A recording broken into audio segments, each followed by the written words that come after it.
esta predicación vamos a continuar en nuestro estudio de Mateo en el Sermón del Monte.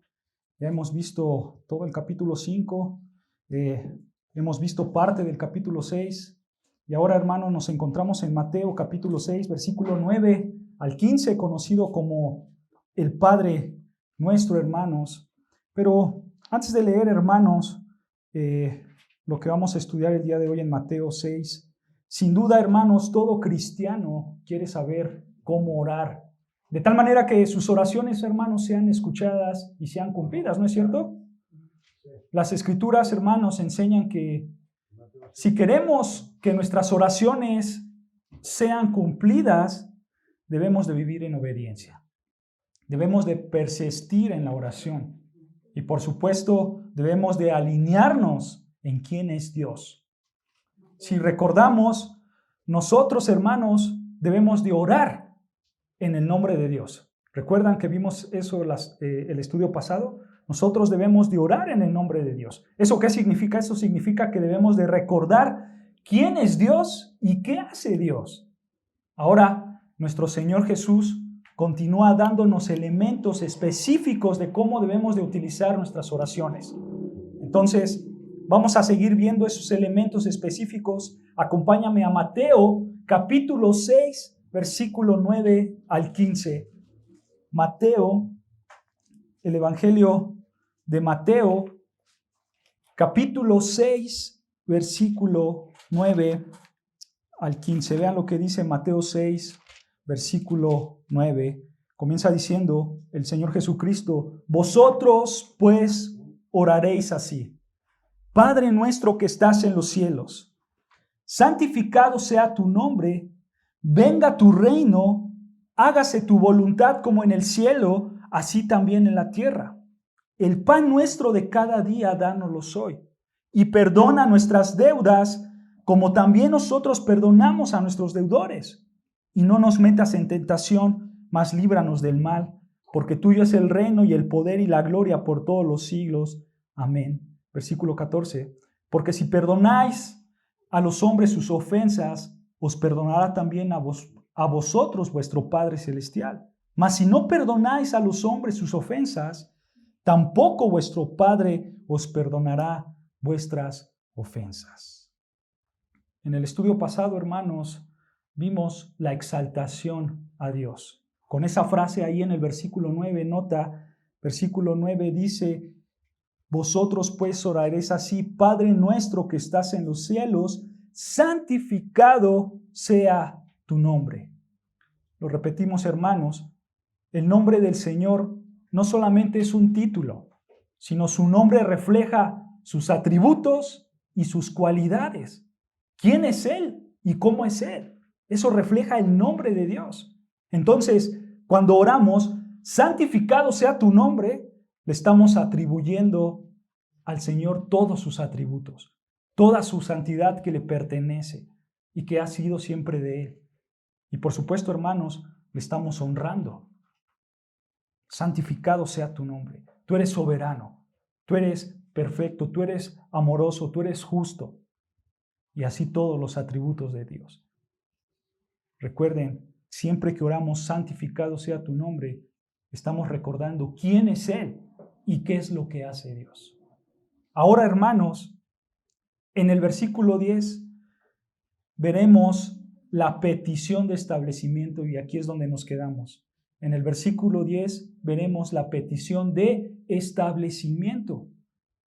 Vean lo que dice versículo 10. El Señor Jesucristo empieza con estas palabras: venga tu reino, venga tu reino. Esa es la petición de establecimiento. Siempre que oramos hay que decirle al Señor: venga tu reino. Y sabes, hermano, esta palabra griega que traduce la Reina Valera, venga, esta palabra se refiere a una llegada repentina, a una llegada rápida. Esto, hermanos, no es algo gradual.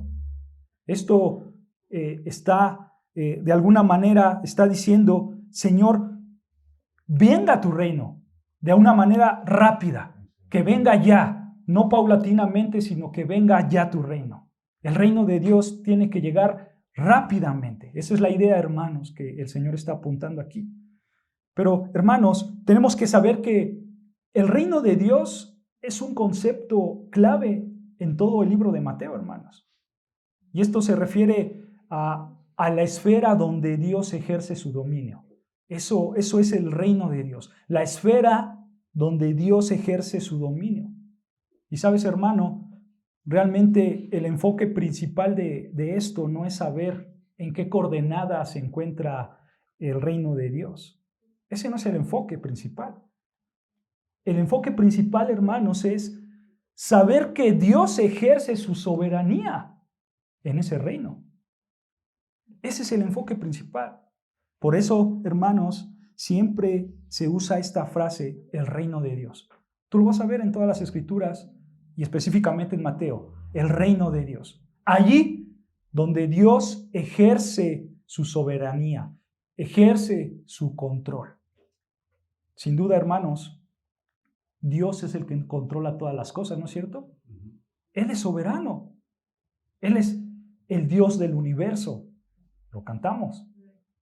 Tú eres el Dios, el creador de todas las cosas. Vean lo que dice el Salmo 103. Salmo 103, versículo 119. Salmo 103, versículo 119.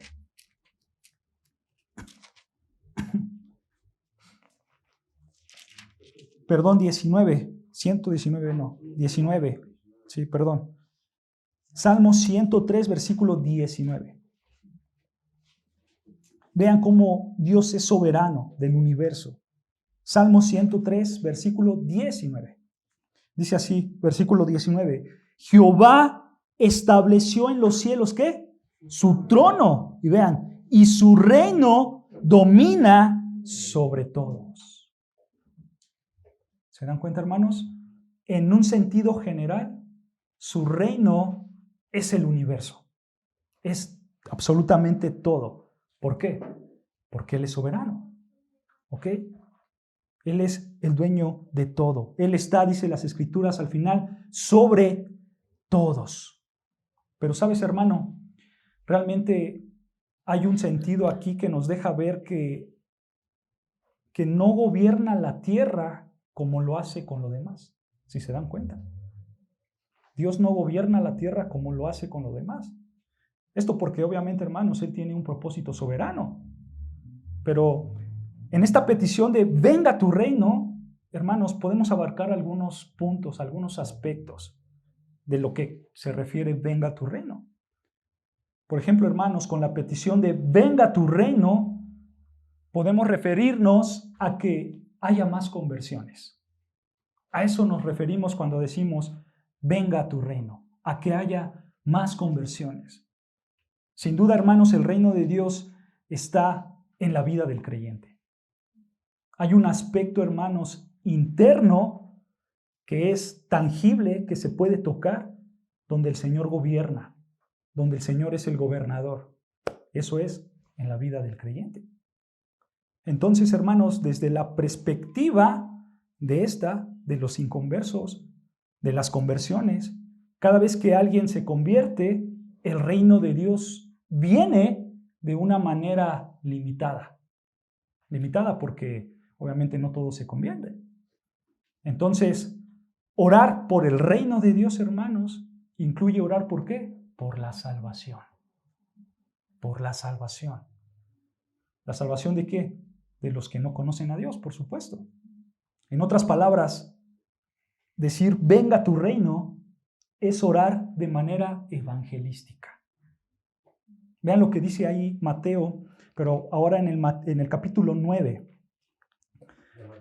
Mateo capítulo 9, ahí más adelantito de nuestros versículos base, Mateo 9, versículo 35 al 38, vean lo que dice Mateo 9. Mateo 9, versículo 35, vean.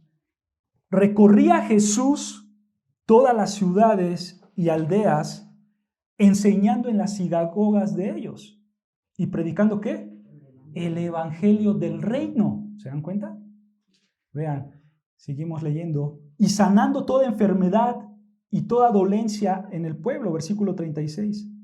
Y al ver las multitudes, tuvo compasión de ellas, porque estaban desamparadas y dispersas como ovejas que no tienen pastor.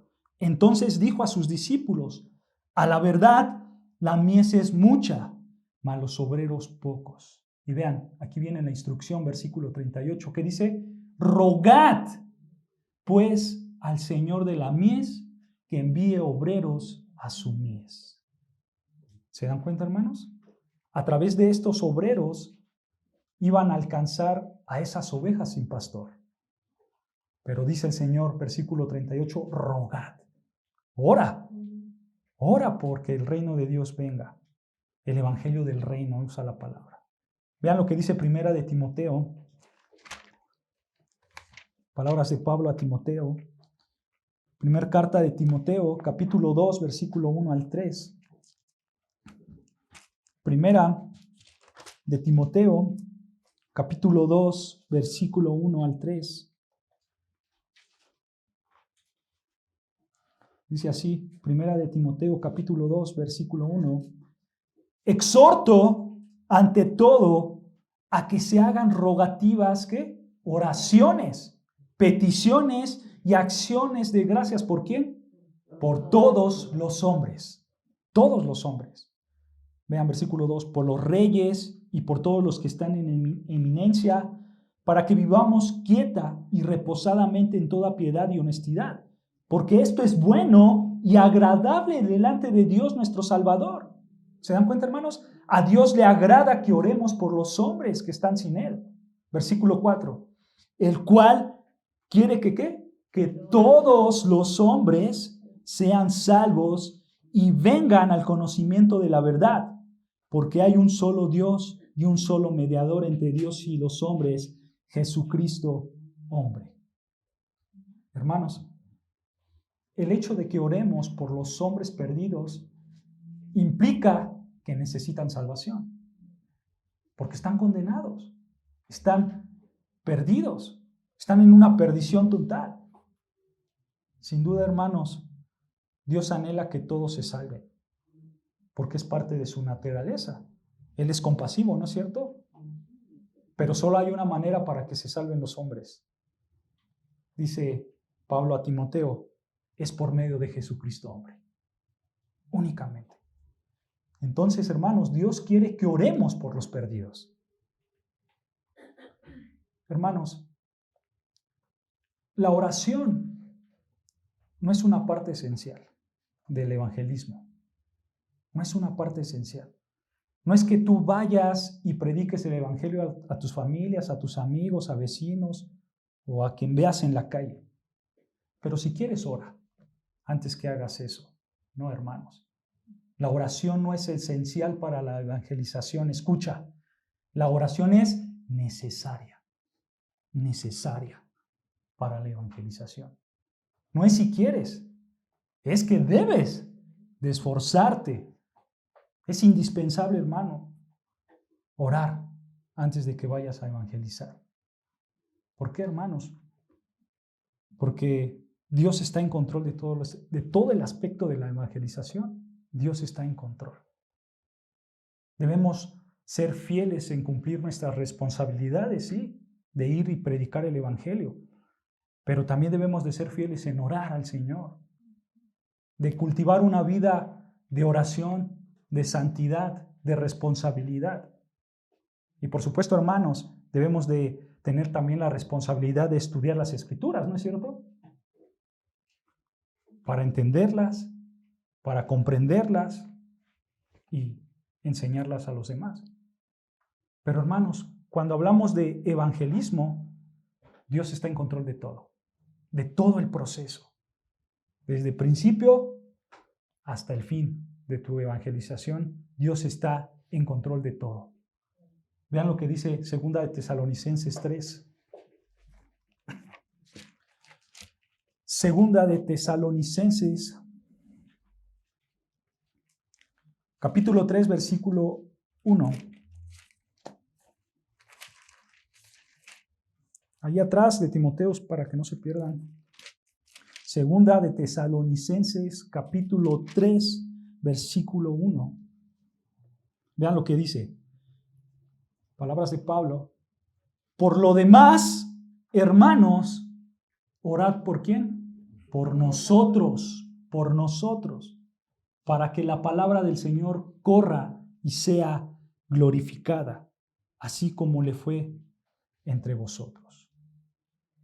¿Se dan cuenta?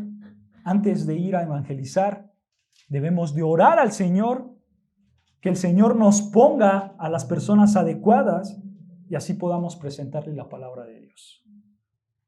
Hay que orar por nosotros. Efesios, hermanos, vean lo que dice Efesios capítulo 6, versículo 18. Allá atrás, 2 libros atrás, si no me equivoco, Efesios 6. Efesios capítulo 6, versículo 18. Vean lo que dice Pablo a Efesios. Efesios 6, 18 dice, orando en todo tiempo, con toda oración y súplica en el Espíritu, y velando en ello con toda perseverancia y súplica por todos los santos. ¿Y por quién dice versículo 19? Y por mí, dice Pablo, y por mí. Hermanos, Pablo, que había tenido la bendición de tener la revelación de Dios, Dios mismo lo guió para escribir. El Señor Jesucristo se le apareció físicamente en su conversión.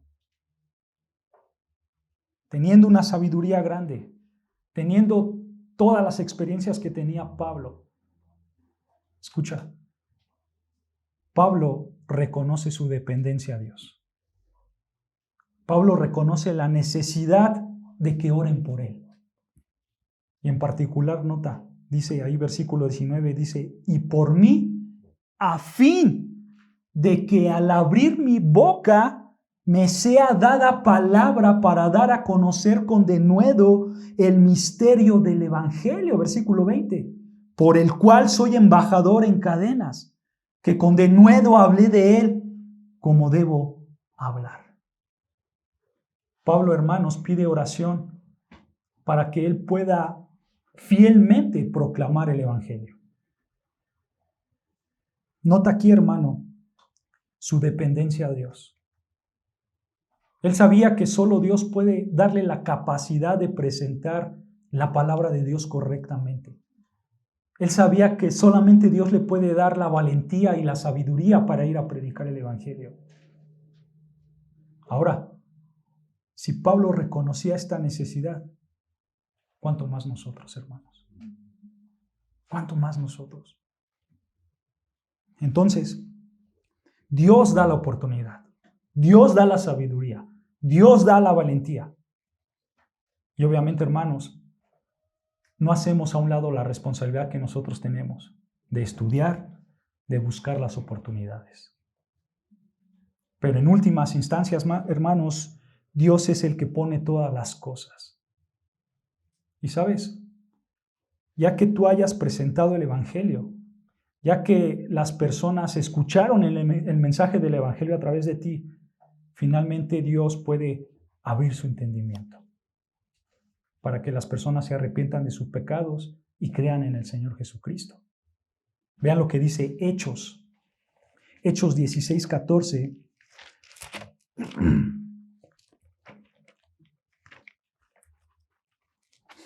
Hechos 16, versículo 14. Vean esta historia muy hermosa.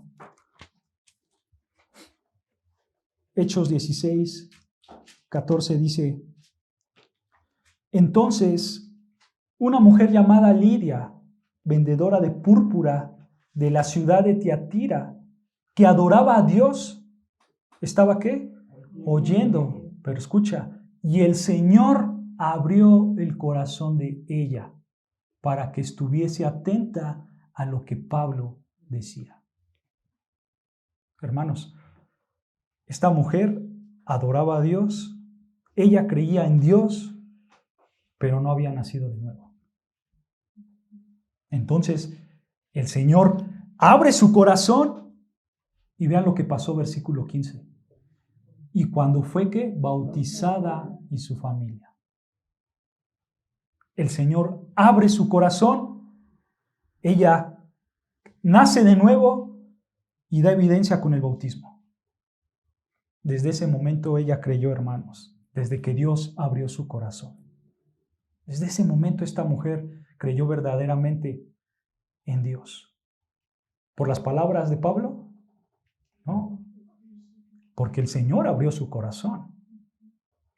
Y así, hermanos, con toda persona que viene a los pies de Cristo, solo Dios puede abrir su corazón. Solo Dios puede abrir su entendimiento a una persona. Pero nota algo, hermanos. En este caso de Pablo, el más grande misionero, el hombre que escribió 13 de las epístolas del Nuevo Testamento, el hombre con más grande sabiduría y con conocimiento de la religión judía. Si en el caso de este hombre, hermanos, Dios tuvo que intervenir abriendo el corazón y el entendimiento de alguien, ¿qué hay del resto de los cristianos? Hermanos, si nosotros nos comparamos en términos humanos, Pablo es más grande. Mucho más grande, hermanos, por lo menos de mí, Pablo es mucho más grande.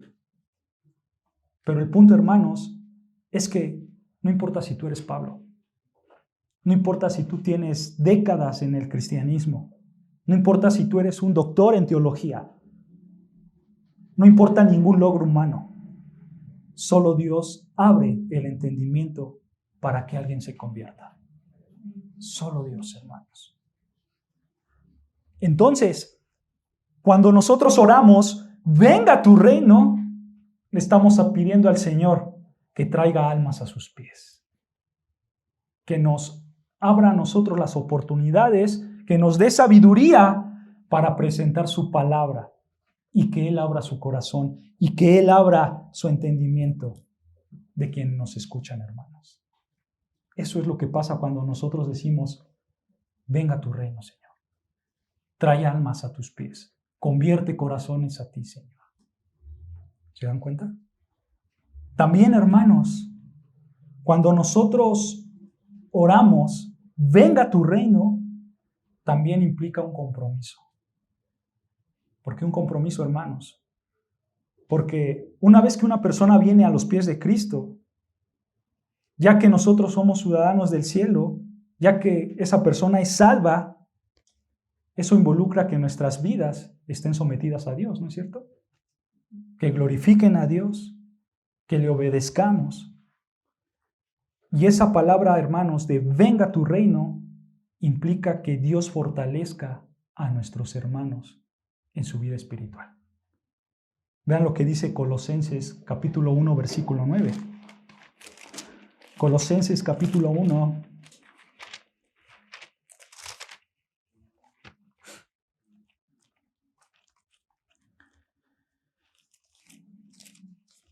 Colosenses 1, versículo 9. Palabras de Pablo, Colosenses capítulo 1, versículo 9. Vean lo que dice. Por lo cual, también nosotros, desde el día que lo oímos, no cesamos de orar por vosotros y de pedir que, escucha, seáis llenos del conocimiento de su voluntad en toda sabiduría e inteligencia espiritual. ¿Para qué pide esto Pablo? ¿Para qué pide que todos sean llenos del conocimiento de su voluntad, de sabiduría y de inteligencia espiritual? Vean, versículo 10. ¿Para qué lo pide? Para que andéis como es digno del Señor, agradándole en todo, llevando fruto en toda buena obra y creciendo en el conocimiento de Dios, fortalecidos con todo poder, conforme a la potencia de su gloria, para toda paciencia y longanimidad. Hermanos, esto implica también decirle al Señor, venga tu reino, que fortalezca a nuestros hermanos, que nos haga madurar espiritualmente, que seamos sumisos a su palabra. Eso también implica orar, venga tu reino. Y también, hermanos, cuando oramos para que venga el reino de Dios, cuando nosotros pensamos que la oración debe de estar presente en nuestras vidas, cuando nosotros pensamos y decimos, Señor, venga tu reino en oración, involucra que salve a personas, involucra que fortalezca a esas personas que salvó, pero también, hermanos, involucra un aspecto futuro. Que Dios establezca su reino milenario aquí en la tierra. Y de ahí, hermanos, que nosotros pasemos a un estado eterno. También implica eso, decir, venga tu reino. Que el Señor establezca su reino futuro, milenario, eterno para sus hijos. Como dice Apocalipsis 22:20, el que da testimonio de estas cosas dice, ciertamente vengo en breve. Y Juan contesta, sí, ven, Señor Jesús. Ven, Señor Jesús. Esa es la idea, hermanos. Anhelamos que ya podamos estar con nuestro glorioso Señor, que podamos vivir en su reino, que su reino sea establecido en la tierra por el resto de la eternidad, donde la justicia prevalece, donde no habrá corrupción, donde habrá, mejor dicho, un gobierno perfecto. Probablemente, hermanos, muchos no hacemos esto, pero hay que hacerlo. Hay que orar por la segunda venida del Señor Jesús. Hay que decirle, Señor, ven ya, ven ahora. ¿Acaso tú no anhelas al Señor Jesús? Pues dile como Juan, amén, ven pronto, Señor Jesús. Llega ya, ven por nosotros. Entonces, todo esto que acabamos, hermanos, de ver, se encuentra envuelto en pedirle al Señor, venga tu reino, que establezca su reino. Entonces, hermanos, debemos orar por la conversión de aquellos que no conocen a Cristo, para que Dios dé oportunidades, para que Dios dé sabiduría al predicador, y que Dios abra el entendimiento de las personas. Y una vez que esas personas vengan a sus pies, que Dios los fortalezca en la fe, así como a todos los creyentes. Que Dios los mantenga enfocados en Él, no en el mundo. Y que oremos para que el Señor regrese y establezca su reino aquí en la tierra. Eso implica, venga su reino, hermanos. Sin duda, hermanos, el pecado se ha extendido de gran manera, ¿no es cierto? Sin duda el pecado duele verlo, porque el pecado va creciendo y creciendo. Ha llegado a un punto, hermanos, que hoy en día el pecado no se puede detener de ninguna manera. Y como se manifiesta, hermano, de distintas maneras, de distintos niveles en nuestra sociedad, nosotros debemos de pensar y analizar eso, hermanos. ¿Qué está pasando con el pecado?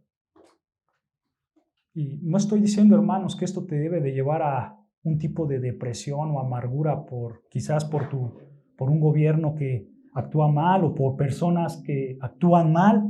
No, hermanos, sino estoy diciendo para que esto te lleve a tus rodillas, para que le pidas al Señor que salve a tantas personas que están condenadas allá afuera, para que el Señor salve a esas personas que practican el pecado con mucho orgullo y las haga fieles a Él. Que establezca su reino, hermanos. ¿Se dan cuenta? Esa es la petición de establecimiento. Señor, establece tu reino aquí. Ahora, hermanos, continuando en Mateo 6, versículo 10, en nuestro versículo base, ahora vamos a ver la petición de cumplimiento. Ya vimos la petición de establecimiento. Ahora vamos a ver la petición de cumplimiento. Vean lo que dice en Mateo 6, versículo 10. Dice el Señor, venga tu reino. Después que dice, hágase tu voluntad como en el cielo, así también en la tierra. Esta frase, hermanos, de hágase tu voluntad como en el cielo, así también en la tierra, esta frase que traduce la Reina Valera, en el griego, hermanos, se puede leer mejor sin la palabra también, ¿no? En el griego se lee mejor. En el griego sería, venga tu reino, hágase tu voluntad como en el cielo, así en la tierra. Y esa es la idea, hermanos. Pero bueno, la palabra también no cambia en sentido. La idea es la misma.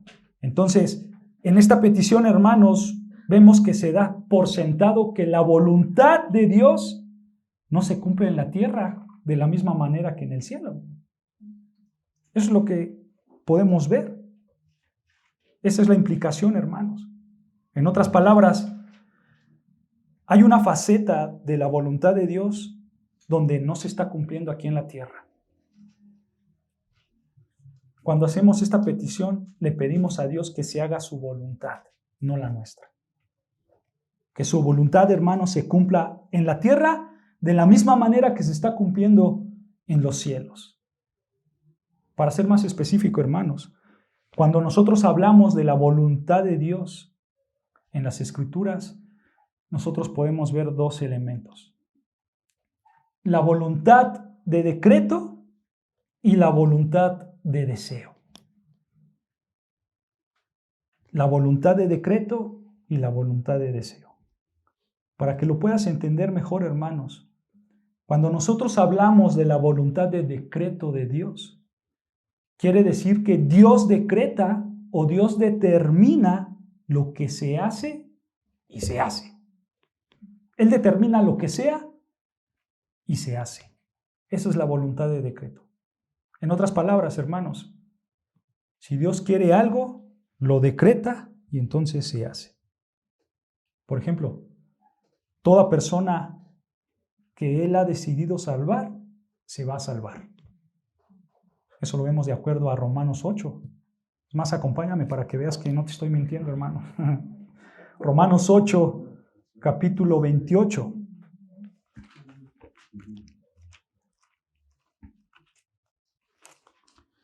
Romanos 8, capítulo 8, versículo 28. Con versículos conocidos, hermanos. Vamos a leer del 28 al 30 para que vean cómo Dios decide salvar a algunos y los salva. Romanos 8, 28 dice: y sabemos que a los que aman a Dios, todas las cosas les ayudan a bien.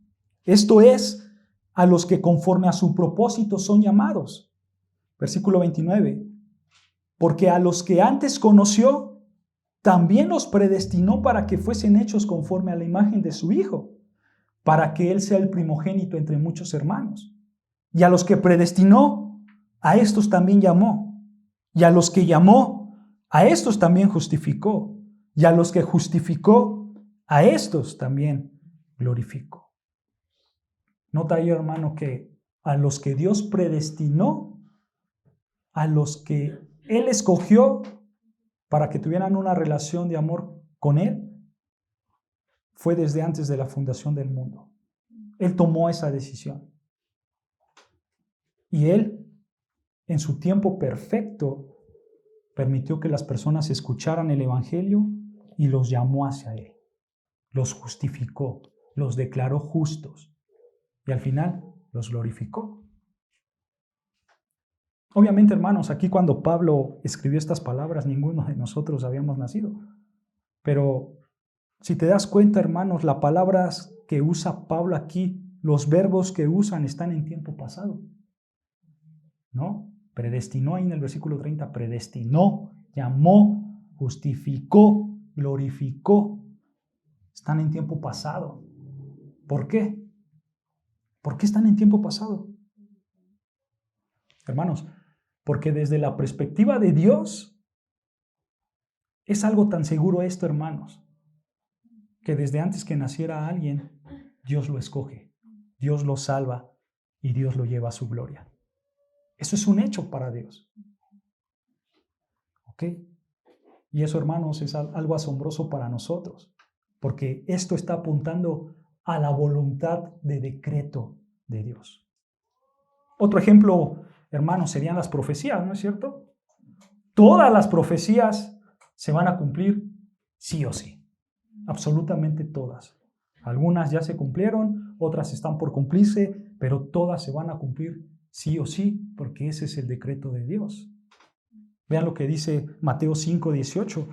Ya lo estudiamos, hermanos. Mateo 5, versículo 18. Mateo 5:18 dice: porque de cierto os digo que hasta que pasen el cielo y la tierra, escucha, ni una jota ni una tilde pasará de la ley. ¿Hasta que qué? Hasta que todo se haya cumplido. ¿Se escucha? Todo. Dios lo decreta y se cumple. Vean lo que dice Isaías 46. Isaías, el profeta Isaías, profeta mayor Isaías, capítulo 46, perdón.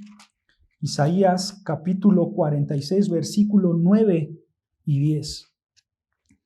Isaías 46, versículo 9. Escucha lo que dice el profeta Isaías. Isaías 46, 9. Acordaos de las cosas pasadas desde los tiempos antiguos, porque yo soy Dios y no hay otro Dios, y nada hay semejante a mí. Versículo 10. Que anunció lo por venir desde el principio y desde la antigüedad lo que aún no era hecho. Que digo, escuchen, mi consejo permanecerá, ¿y qué? Y haré todo lo que quiero. ¿Se dan cuenta? Haré todo lo que quiero. Esta es la voluntad de decreto de Dios. Ni Satanás, ni los ángeles, ni humanos, ni ninguna circunstancia, hermanos, de la historia puede estorbar el aspecto de la voluntad de decreto de Dios. Lo que Él ha dicho, lo hará. ¿Ok? Esa es la voluntad de decreto. Por otro lado, hermanos, tenemos la voluntad de deseo de Dios. La voluntad de deseo. Y en este caso, hermanos, Dios desea algunas cosas, pero no llegan a ese punto de decretarlas. No llegan a ese punto de que se cumplan. Por ejemplo, hermanos, Dios no quiere que haya pecado. Dios desea que no haya pecado. ¿Por qué? Porque Él es santo. Porque Él no comparte con el pecado. Sin embargo, Dios lo permite para que se cumplan sus propósitos perfectos. Pero Él no desea el pecado. Vean lo que dice Romanos 9, hablando de la voluntad de deseo de Dios.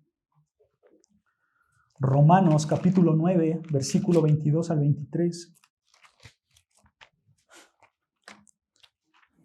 Romanos capítulo 9, versículo 22.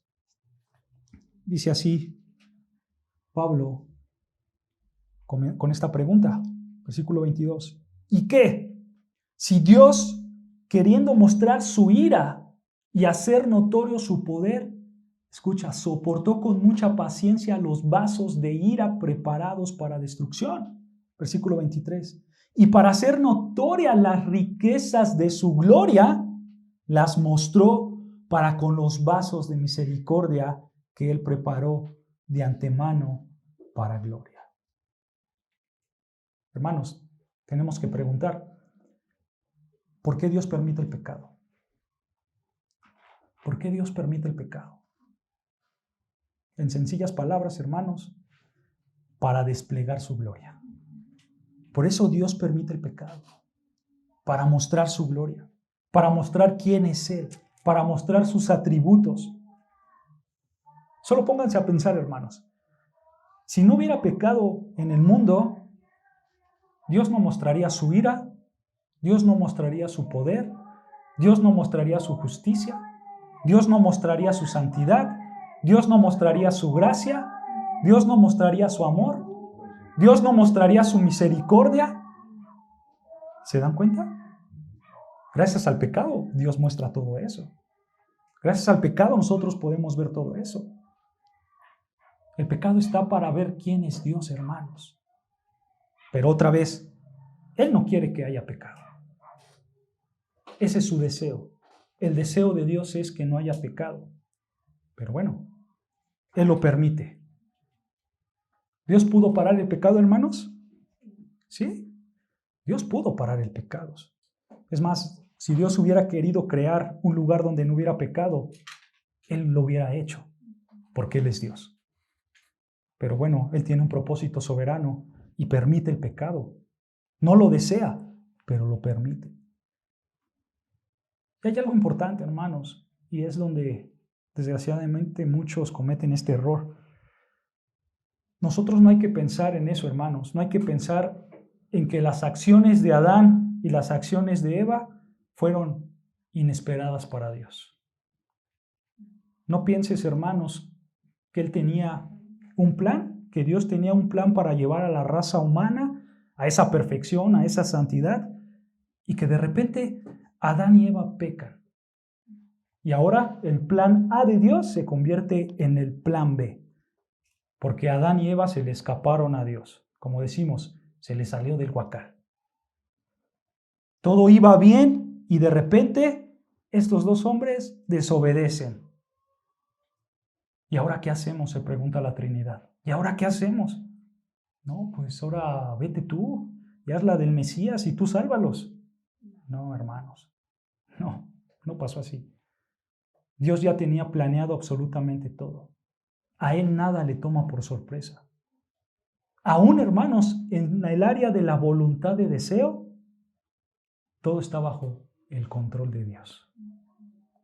Otro ejemplo, hermanos, de la voluntad de deseo de Dios es que Él quería que Israel, su pueblo escogido, se arrepintiera, ¿no es cierto? Y vean lo que dice Mateo 23, 37. Mateo 23, 37.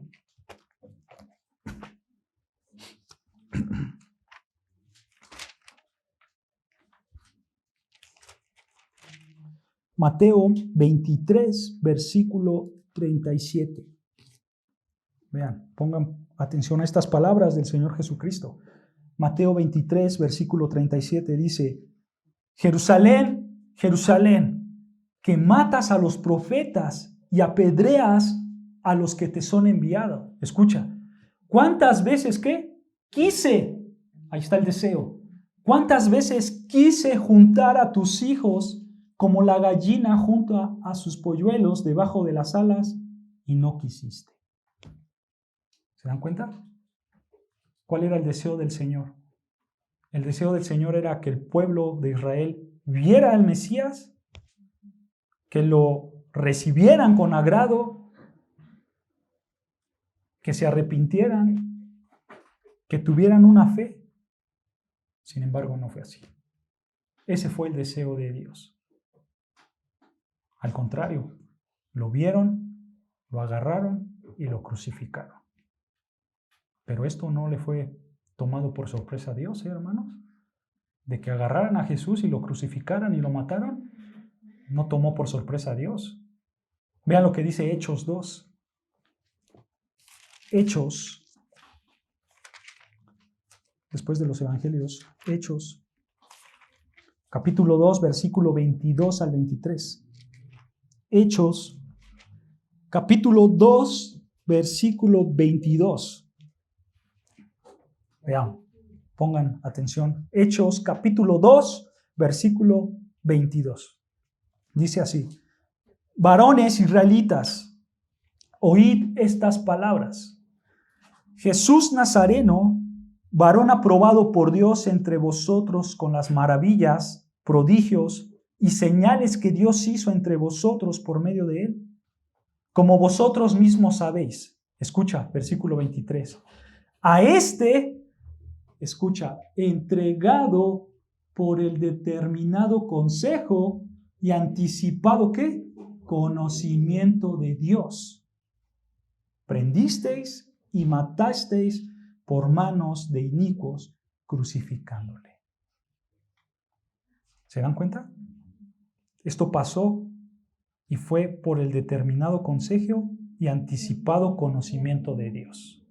A Dios no le tomó por sorpresa.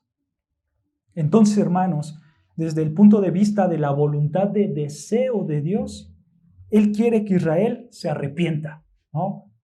Que creyera en el Mesías. pero desde el punto de vista de la voluntad de decreto de Dios, aún en medio del pecado de Israel, todo está programado, todo está en ese anticipado conocimiento de Dios para que el Mesías muriera.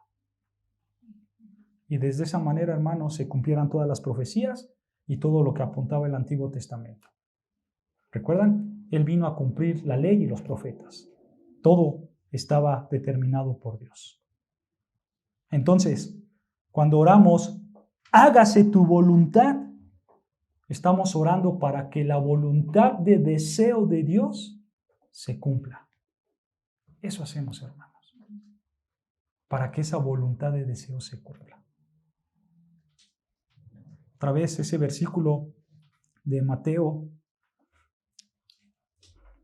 23:37. Mateo 23:37, Jerusalén, Jerusalén, que matas a los profetas y apedreas a los que son enviados. ¿Cuántas veces quise juntar a tus hijos como las gallinas a sus polluelos debajo de sus alas y no quisiste? Otra vez, hermanos, la voluntad del Señor no era que su pueblo reaccionara de manera hostil. Esa no era la voluntad del Señor. Sino la voluntad del Señor era que ellos vieran, que ellos se fijaran en el Mesías, que se arrepintieran y que tuvieran fe. Pero otra vez, esto no le tomó por sorpresa a Dios. Y el hecho que lo crucificaran al Mesías fue porque Dios quiso que así pasara. La voluntad de deseo, hermanos, no toma por sorpresa a Dios. Quizás alguien diga, a ver, ya me confundiste. ¿Cómo es que Él desea algo que no se cumple, pero al final Él controla todas las cosas en su voluntad?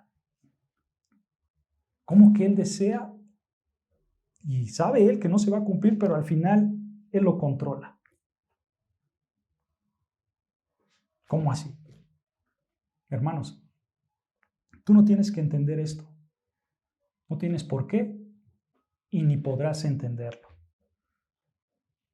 Porque, hermanos, nuestra mente es finita. Nuestra mente es limitada. Y al mismo tiempo la mente de Dios es infinita. Pero esto enseña la palabra de Dios, hermanos. Esto enseña las Escrituras. Y nosotros tenemos que ser íntegros con lo que enseñan, ¿no es cierto? De acuerdo a la capacidad que nos ha dado el Espíritu Santo, nosotros tenemos que estudiarla y aprenderla. Pero esta es una realidad en las Escrituras, hermanos. Las Escrituras enseñan que Dios decreta unas cosas y las cumple, pero también desea otras que no son su decreto. Sin embargo, todo está en la mano de Dios. Y Dios nos manda a que oremos para que se haga su voluntad. Porque esa es parte de nuestra vida cristiana, de nuestra vida de oración. Orar para que se haga su voluntad. Yo sé, hermanos, y estoy consciente que aquí estamos en una área donde no podemos entender al 100%, porque esto es un misterio. ¿Cómo es que Dios permite que ore si finalmente hará lo que Él quiera? ¿Cómo es posible que me pide que yo ore por todos para que sean salvos, pero al final Él va a salvar a sus escogidos? ¿Acaso estas son contradicciones? No, hermanos. Otra vez, nuestra mente no entiende la mente de Dios. ¿Cuál es nuestra responsabilidad, hermanos? Estudiar las Escrituras, someternos a ellas y saber que si Dios nos da el privilegio y la responsabilidad de orar, oremos para que se cumpla su voluntad, para que se cumpla su deseo. Y entonces, si entendemos eso, hermanos, nosotros vamos a orar con gozo, con felicidad en nuestros corazones. Para ir acabando, regresando a Mateo 6:10, hermanos, ya casi acabamos. Regresando a Mateo, a nuestro versículo clave, Mateo capítulo 6, versículo 10 dice, hágase tu voluntad como en el cielo, así también en la tierra. Esto es pedirle a Dios que haga lo que Él quiera en la tierra como lo hace en el cielo. Le estamos pidiendo, hermanos, que todo lo que hay en la tierra se conforme a su soberana voluntad. Obviamente, hermanos, en el cielo no hay pecado. Ahí todos están adorando a Dios. Ahí hay una obediencia perfecta. Vean, hermanos, lo que va a pasar en el cielo. Apocalipsis 4, versículo 8. Y esto es lo que nosotros vamos a hacer también, hermanos. Así que si tú eres cristiano, esto es lo que a ti te espera. Apocalipsis, capítulo 4, versículo 8 al 11. Apocalipsis, capítulo 4, versículo 8. Dice así, versículo 8, Apocalipsis 4. Y los 4 seres vivientes tenían cada uno 6 alas, y alrededor y por dentro estaban llenos de ojos, y no cesaban día y de noche de decir, vean lo que decían de día y noche: Santo, santo es el Señor Dios Todopoderoso, el que era, el que es y el que ha de venir.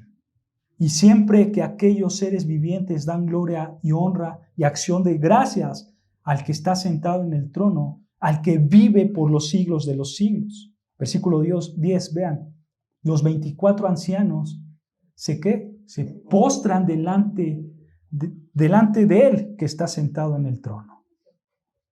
Detengamos aquí tantito, hermano.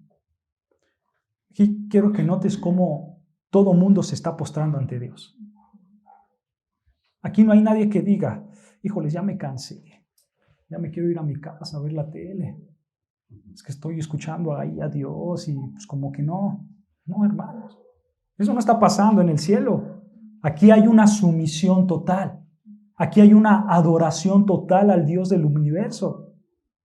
Vean, continúa diciendo el versículo 10, al que está sentado en el trono, y adoran al que vive por los siglos de los siglos, y echan ¿qué? Sus coronas delante del trono.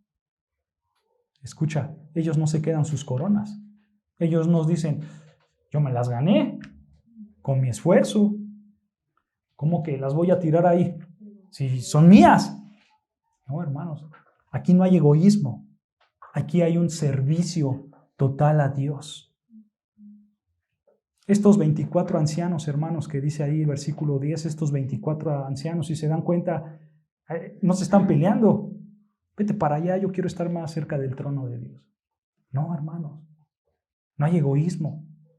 Solamente hay rendición total al Señor. Vean versículo 11. Señor, digno eres de recibir la gloria y la honra y el poder, porque tú creaste todas las cosas, ¿y qué? Y por tu voluntad existen y fueron creadas. Esto es lo que oramos, hermanos. Señor, hágase tu voluntad. Que esta tierra sea un reflejo de esto, del cielo. Ese debe de ser nuestro anhelo, hermanos. Si tú te das cuenta aquí, hermanos, esta petición va de la mano con venga tu reino. Porque para que se cumpla, primero debe de establecer Dios su reino y inmediatamente Dios hace ¿qué?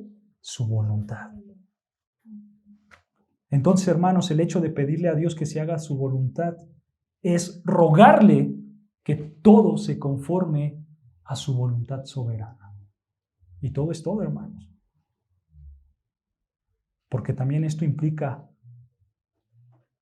un reflejo de la sumisión total a Dios, de nuestra parte. Una sumisión del que está pidiendo.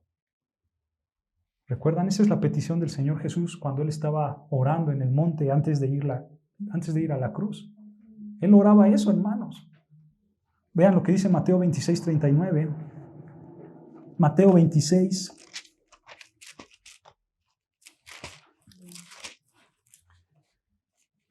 Mateo 26, 39. Señor orando en el monte Getsemaní, versículo 39, Mateo 26, 39, dice, yendo un poco adelante, se postró sobre su rostro orando y diciendo: Padre mío, si es posible, pase de mí esta copa, pero no sea como yo quiero, sino como tú. Esto es, hágase tu voluntad. Obviamente, hermanos, aquí no está enseñando, y está más que claro, hermanos, que no le tenemos que decir a Dios: Padre, y yo sé que tú quieres esto, pero que se haga mi voluntad, Padre, por favor, dame esa casa, dame ese carro, dame lo que yo quiero. Eso no está diciendo, hermanos. Una cosa es decirle: Señor, a mí no me gusta esto, y te pido que me des la oportunidad de hacerlo de otra manera, que me des la oportunidad quizás de conocer a otra gente y para que las cosas sucedan de otra manera. Obviamente todo esto dentro del marco bíblico. Si es posible, Señor, que no pase por este camino, hazlo. Pero que no se haga lo que digo, sino que se haga tu voluntad. Eso es muy distinto, hermanos, a decir: Señor, yo sé que vivimos en este mundo de pecado y que el cuerpo enferma, pero Señor, yo no quiero enfermarme. Cumple mi voluntad, sé misericordioso, sáname y que sea lo que yo quiero. Eso es muy distinto, hermanos. Es muy distinto a decirle: Señor, yo sé que estoy enfermo, yo sé que tengo algo, si puedo pasar de esto, Señor, que pase, pero que se haga tu voluntad, no la mía. ¿Notan la diferencia, hermanos? Escucha, nosotros debemos de aprender a aceptar la voluntad del Señor, sea cual sean los resultados. Quizás alguien diga: bueno, es que el Señor Jesús pudo decir esto porque Él era Dios y hombre, por eso pudo decir eso. Bueno, hermanos, Pablo también lo hizo, y Pablo es igual que nosotros. Vean lo que dice 2 Corintios, y con esto voy a acabar, hermanos. 2 Corintios, capítulo 12, versículo 7.